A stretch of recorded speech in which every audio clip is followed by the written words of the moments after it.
Hi friends, welcome to my channel. Coast guard reason north west Gujarat నుంచి మనకి ఒక notification అయితే రావడం జరిగింది. ఈ వీడియోలో మనం ఒకసారి డీటెయిల్గా అయితే ఒకసారి నోటిఫికేషన్ ఎక్స్ప్లెయిన్ చేద్దాం. ముందుగా మనం చూసుకుంటే లాస్ట్ డేట్ వచ్చేసరికి 10 నవంబర్ 2025. సో 10 నవంబర్లో మీరు ఆఫ్లైన్లో అయితే అప్లై చేసుకోవాల్సి ఉంటుంది. పోస్ట్లో మనం చూసుకుంటే స్టోర్ కీపర్ గ్రేడ్ 1 ఓబీసీకి ఒక పోస్ట్ అయితే ఉండడం జరిగింది. లెవెల్ వచ్చేసరికి మీకు పే లెవెల్ 4 అయితే రావడం జరుగుతుంది.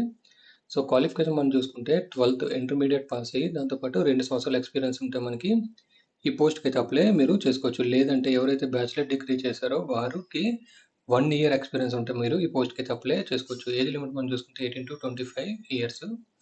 నెక్స్ట్ మనం చూసుకుంటే స్టోర్ కీపర్ గ్రేడ్ 2 దీనికి వచ్చేసరికి ఎస్సీకి ఒక పోస్ట్ అయితే ఉండడం జరిగింది. పే లెవెల్ మనకి 2 అయితే రావడం జరుగుతుంది. సో క్వాలిఫికేషన్ మనం చూసుకుంటే సేమ్ ఇంటర్మీడియట్ పాస్ అయి ఉండాలి. అలాగే 1 ఇయర్ ఎక్స్పీరియన్స్ ఉంటే మీరు ఈ పోస్ట్కి అప్లై చేసుకోవచ్చు. దీనికి ఏజ్ లిమిట్ మనం చూసుకుంటే 18 to 25 ఇయర్స్ ఇవ్వడం జరిగింది. నెక్స్ట్ మనం చూసుకుంటే లస్కర్ 2 పోస్టులు అయితే ఉండడం జరిగింది. యూఆర్కి ఒకటి, ఎస్సీకి ఒకటి. పే లెవెల్ వచ్చేసరికి మనకి లెవెల్ 1. అలాగే ఎసెన్షియల్ మనం చూసుకుంటే 10th క్లాస్ పాస్ అయి ఉండాలి. 3 years experience in service on బోర్డ్లో మీకు ఎక్స్పీరియన్స్ ఉంటే మీరు పోస్ట్కి అప్లై చేసుకోవచ్చు. ఏజ్ లిమిట్ మనం చూసుకుంటే 18 to 30 ఇయర్స్. అలాగే నెక్స్ట్ మనం చూసుకుంటే ఎంటీఎస్ చౌకీదార్ ఎస్టీకి ఒక పోస్ట్ అయితే ఉంది. పే లెవెల్ వచ్చేసరికి 1, 10th క్లాస్, అలాగే 2 ఇయర్స్ మీకు ఎక్స్పీరియన్స్ అయితే ఖచ్చితంగా ఉండాలి. ఏజ్ లిమిట్ వచ్చేసరికి మనకి 18 to 27 ఇయర్స్ ఇవ్వడం జరిగింది. సో ఇంపార్టెంట్ టాపిక్స్ మాత్రం నేను ఇక్కడ డిస్కస్ అయితే చేయడం జరుగుతుంది. ఏమైనా డౌట్స్ ఉంటే మీరు కింద కామెంట్ సెక్షన్లో కామెంట్ చేస్తే మీకు రిప్లై అయితే ఇవ్వడం జరుగుతుంది.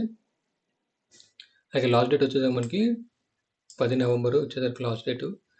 అప్లై మీరు ఆఫ్లైన్లోని మీరు అప్లై చేసుకోవాల్సి ఉంటుంది. Application A4 size sheet paper మీద మీరు ప్రింట్ తీసుకొని ఫిల్ చేసి దానికి సంబంధించిన సపోర్టింగ్ డాక్యుమెంట్స్ జెరాక్స్ కాపీ మీరు అటాచ్ చేసి మీరు ఆర్డినరీ పోస్ట్లో అయితే మీరు పోస్ట్ చేయడం జరుగుతుంది. నెక్స్ట్ మనకి ఇక్కడ చూసుకుంటే అప్లికేషన్తో పాటు మీకు వ్యాలిడ్ ఐడి ప్రూఫ్, అలాగే 10th క్లాసు, అలాగే కేటగిరీ సర్టిఫికేట్, ఎక్స్పీరియన్స్ సర్టిఫికేట్, అలాగే ఎన్ఓసి ఇన్ కేసు మీరు సెంట్రల్ గవర్నమెంట్ ఎంప్లాయ్ అయితే మీరు ఎన్ఓసి కూడా మీరు సబ్మిట్ చేయాల్సి ఉంటుంది. అలాగే 2 passport size latest colour photographs కూడా మీరు అటాచ్ చేయాల్సి ఉంటుంది. దాంతోపాటుగా మీరు applications are enclose with application a separate self addressed blank envelope మీరు దాని మీద 50 రూపీస్ పోస్టల్ స్టాంపు అంటించి మీరు ఏదైతే మెయిన్ ఎన్వలప్ ఉంటుందో ఆ ఎన్వలప్ లోపల మీరు ఈ 50 రూపీస్ స్టాంప్స్ బ్లాంక్ ఎన్వలప్ అడ్రస్తోని పెట్టి సెండ్ చేయాల్సి ఉంటుంది. లాస్ట్ డేట్ వచ్చేసరికి ఆల్రెడీ మీకు చెప్పినట్టు 10 నవంబర్ 25. అయితే మీరు ఆర్డినరీ పోస్ట్ చేయాల్సి ఉంటుంది. సో ఎవరైతే ఇంట్రెస్టెడ్ క్యాండిడేట్స్ ఉన్నారో వాళ్ళు త్వరగా అయితే అప్లై చేసుకోండి. ఎందుకంటే ఆర్డినరీ పోస్ట్ మనకి రీచ్ అవ్వడానికి టైం కూడా పడుతుంది. సో ఎక్కడ మీరు ఏ అడ్రస్ పెట్టాలనేది కూడా వాళ్ళు ఇక్కడ మీకు ఇవ్వడం జరిగింది. ఇది commander head quarters coast guard reason north west, post box number 09, sector 11, Gandhinagar, Gujarat మీరు అప్లికేషన్ అయితే ఆర్డినరీ పోస్ట్ ద్వారా మీరు పంపించాల్సి ఉంటుంది.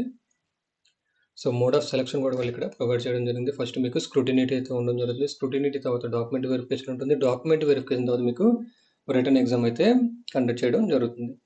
సో క్వశ్చన్ పేపర్ మీకు హిందీ అండ్ ఇంగ్లీష్లో మాత్రమే ఉంటుంది. సేమ్ 2 లాంగ్వేజ్లో మాత్రమే ఉంటుంది. సో ఇంపార్టెంట్ ఇన్స్ట్రక్షన్ కూడా వాళ్ళు ఇక్కడ ఇవ్వడం జరిగింది. సో అప్లై చేసే ముందు ఒకసారి డీటెయిల్గా మీరు నోటిఫికేషన్ చూసి క్లారిటీగా ఎలిజిబిలిటీ క్రైటీరియా చెక్ చేసుకొని మీరు అప్లై అయితే చేసుకోగలరు. సో ఏదైతే మెయిన్ ఎన్వలప్ మీద మీరు అప్లై చేస్తారో ఎన్వలప్ మీద మీరు బోల్డ్ లెటర్స్లో క్యాపిటల్ లెటర్స్లో మీరు ఇలాగ application for the post of అని రాసి ఏ పోస్ట్కి అయితే అప్లై చేస్తారో ఆ పోస్ట్, అలాగే మీరు ఏ కేటగిరీ మీద అప్లై చేస్తారో ఆ కేటగిరీ కూడా మీరు ఖచ్చితంగా ఆర్డినరీ పోస్ట్ ఎన్వలప్ మీద మీరు మెన్షన్ చేయాల్సి ఉంటుంది. సో ఇక్కడ మీరు రిజెక్ట్ అవ్వడానికి గల కారణాలు కూడా వాళ్ళు ఇవ్వడం జరిగింది. ఇక్కడ చూసుకోవచ్చు ఇన్కంప్లీట్ అప్లికేషన్ కానీ, లేదా ఎక్సెస్ ఏజ్ ఓవర్ ఏజ్ కానీ, లేదంటే అప్లికేషన్ మీరు ఓవర్ రైటింగ్ కానీ, లేదా కటింగ్స్ కానీ, లేదా కరెక్షన్స్ కానీ చేస్తే మీరు అప్లికేషన్ రిజెక్ట్ అయ్యే ఛాన్సెస్ అయితే మనకి ఖచ్చితంగా ఉంటుంది. అలాగే photograph not affixed photo application form మీద మీరు ఫోటో అటెస్ట్ చేయకపోయినా కానీ, లేదా సెల్ఫ్ అటెస్ట్ డాక్యుమెంట్స్ లేకపోయినా కానీ, లేదా ఏదైతే సెల్ఫ్ అడ్రస్ ఎన్వలప్ ఉందో అది కూడా మీరు ఎన్క్లోజ్ చేయకపోతే మీరు రిజెక్ట్ అయితే అవడానికి ఛాన్సెస్ అయితే ఖచ్చితంగా ఉంటుంది. అలాగే నెక్స్ట్ మనం చూసుకుంటే ఎన్ఎక్స్ 1లో మనకి ఇది వచ్చేసరికి మెయిన్ అప్లికేషన్. సో ఇక్కడ మీరు ఏదైతే ఇక్కడ స్పేస్ ఉందో application for the post of a పోస్ట్కి అప్లై చేస్తారో ఆ పోస్ట్ ఇక్కడ రాసి మీరు రీసెంట్ పాస్పోర్ట్ సైజ్ ఫోటోగ్రాఫ్ అంటించి, అలాగే మీ డీటెయిల్స్ ఏదైతే డీటెయిల్స్ ఇక్కడ మీకు అడుగుతున్నారో అవన్నీ మీరు క్యాపిటల్ లెటర్స్లోని మీరు ఫిల్ చేయాల్సి ఉంటుంది. Name, post applied for date of birth, father name, permanent address, correspondent address with pin code. Address with pin code mandatory అండి, ఎందుకంటే ఫర్దర్ కమ్యూనికేషన్ మీకు పిన్ కోడ్ బేస్ అయ్యి మీకు రావడం జరుగుతుంది. నెక్స్ట్ క్వాలిఫికేషన్ డీటెయిల్స్ మీరు ఇక్కడ ఎంటర్ చేయాల్సి ఉంటుంది. ఎక్స్పీరియన్స్ ఉంటే అది. Next gender, nationality, physically handicapped అయితే ఎస్, లేదంటే నో. అలాగే రిజర్వేషన్ మీద మీరు అప్లై చేస్తే మీరు ఆ రిజర్వేషన్ పేరు, దానికి సంబంధించిన డాక్యుమెంట్ కూడా మీరు అటెస్ట్ చేయాల్సి ఉంటుంది. నెక్స్ట్ డిపార్ట్మెంటల్ క్యాండిడేట్ అయితే ఎస్ లేదా no. Next email and mobile number, thumb impression, left hand thumb impression, signature of applicant, place, date. So ఇవన్నీ మీరు ఫిల్ చేసి ప్రాపర్గా మీరు అప్లై అయితే చేయాల్సి ఉంటుంది ఆఫ్లైన్లోనే. సో ఎవరైతే ఇంట్రెస్టెడ్ క్యాండిడేట్స్ ఉన్నారో వీళ్ళు అప్లై అయితే మీరు చేసుకోవచ్చు. సో ఈ వీడియో మీకు నచ్చినట్టయితే లైక్ చేసి షేర్ చేయండి.